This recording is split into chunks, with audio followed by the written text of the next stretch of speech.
चलिए सवाल नंबर 2 देखते हैं। प्रश्न नंबर 2 क्या कह रहा है?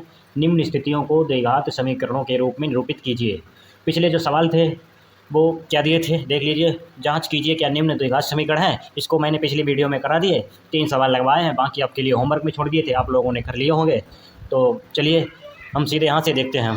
प्रश्न नंबर 2, निम्न स्थितियों को द्विघात समीकरण के रूप में निरूपित कीजिए। तो देखिए, एक आयताकार भूखंड का क्षेत्रफल 528 वर्ग मीटर है। क्षेत्र की लंबाई चौड़ाई के 2 गुने से 1 अधिक है। हमें भूखंड की लंबाई और चौड़ाई ज्ञात करनी है। इसी प्रकार इसमें दूसरा सवाल दिया है, इसको देख लीजिए। 2 क्रमागत धनात्मक पूर्णांकों का गुणनफल 306 है। हमें पूर्णांकों को ज्ञात करना है। इसी प्रकार हम आपको प्रश्न हल कराएंगे, ठीक है। वीडियो जो है थोड़ी लंबी हो जाएगी। चलिए देखिए, तो सवाल दूसरा दिया है, इसको हम बाकायदा बढ़िया तरीके से हल करेंगे। देखिए, पहला सवाल दिया है, क्या दिया है यहाँ देख लीजिए। आप लोग जो है यहाँ सवाल को देखते रहना है। क्षेत्र की लंबाई चौड़ाई के 2 गुने से 1 अधिक है। यहाँ क्षेत्रफल आयताकार भूखंड की क्षेत्र की लंबाई जो है चौड़ाई के 2 गुने से 1 अधिक है। तो लंबाई हमें दे रखी है, चौड़ाई नहीं दी है, क्योंकि लंबाई जो चौड़ाई के 2 गुने से 1 अधिक है। लंबाई दे रखी है, चौड़ाई नहीं दी है। तो यहाँ से हम देख लेंगे, माना भूखंड की चौड़ाई x मीटर, ठीक है। हम यहाँ भूखंड की चौड़ाई कितनी मानेंगे? x metre. चलिए, तो लंबाई कितनी होगी? लंबाई देख लीजिए, चौड़ाई के 2 गुने से 1 अधिक है। चौड़ाई के 2 गुने से अधिक है। चौड़ाई का 2 गुना करेंगे तो कितना हो जाएगा? 2x। 1 अधिक है मतलब +1। लंबाई कितनी होगी? 2x + 1 मीटर, ठीक है। अब देख लीजिए, एक आयताकार भूखंड का क्षेत्रफल 528 वर्ग मीटर है। तो यहाँ हम लिखेंगे आयताकार भूखंड का क्षेत्रफल कितना दे रखा है? एक आयताकार भूखंड है, उसका क्षेत्रफल दे रखा है 528, दे रखा है 528 वर्ग मीटर। आयत का क्षेत्रफल क्या होता है? भूखंड का क्षेत्रफल इस प्रकार बनाया गया है। एक आयताकार है भूखंड, इस प्रकार ये आयताकार है भूखंड। इसका जो क्षेत्रफल जो है, यहाँ से जो क्षेत्रफल इतना दे रखा है, कितना है? जे परिधि हो गई ऊपर वाली, ये क्षेत्रफल है, कितना दे रखा है? 528 वर्ग मीटर, ठीक। तो इसकी हमें लंबाई और चौड़ाई देखनी है। चौड़ाई क्या हो गई? ये चौड़ाई हो गई यहाँ से यहाँ तक, ठीक। कितनी है? x metre. लंबाई कितनी है यहाँ से यहाँ तक?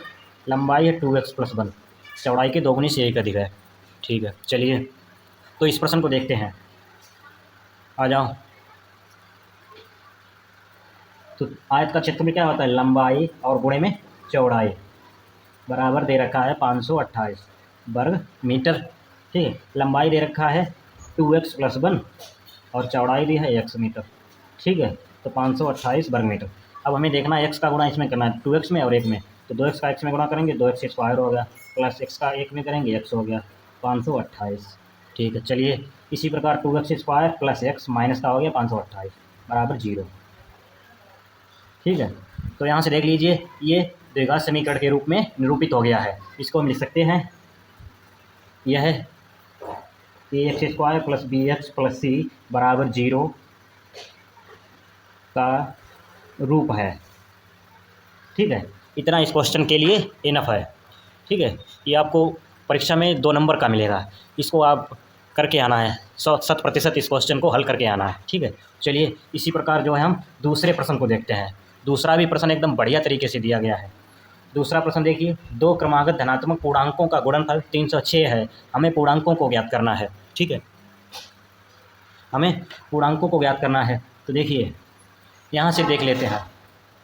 सवाल नंबर 2 है, माना दो धनात्मक पूर्णांक हम मानते हैं। धनात्मक पूर्णांक हैं x व x + 1, ठीक है। 2 धनात्मक पूर्णांक हैं x व x + 1। अब चलिए प्रश्न की तरफ। 2 क्रमागत धनात्मक पूर्णांकों का गुणनफल 306 है।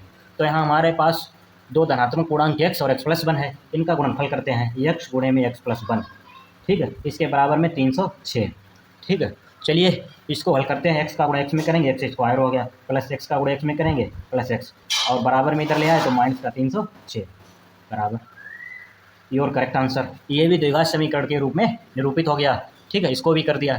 तो ये किसके रूप में है? यह है द्विघात समीकरण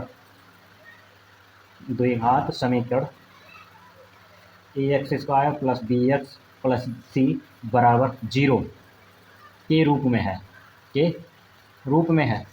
ठीक है, चलिए तो अब देखते हैं इसके बाद हमारे पास क्वेश्चन कितने रह जाते हैं।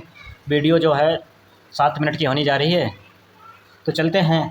2 प्रश्न बचे हैं, ये 2 प्रश्न जो हैं आपको होमवर्क में करना है, आपके लिए छोड़ रहे हैं। आपको प्रश्न का थोड़ा यहाँ पर हम जो है रेफरेंस दे रहे हैं। जैसे रोहन की माँ उससे 26 वर्ष बड़ी है, उनकी आयु का गुणनफल अब से 3 वर्ष बाद 360 हो जाएगी। हमें रोहन की वर्तमान आयु ज्ञात करनी है। यहाँ पर आयु ज्ञात करनी नहीं है, यहाँ पर प्रश्न में दे रखा है, देखिए, निम्न स्थितियों को द्विघात समीकरणों के रूप में निरूपित कीजिए। तो आपको केवल द्विघात समीकरण के रूप में निरूपित करना है। ठीक है, तो चलिए, इसमें जो है आपको आयु फायु नहीं ज्ञात करनी है, आपको सीधा जो है समीकरण के रूप में निरूपित करना है।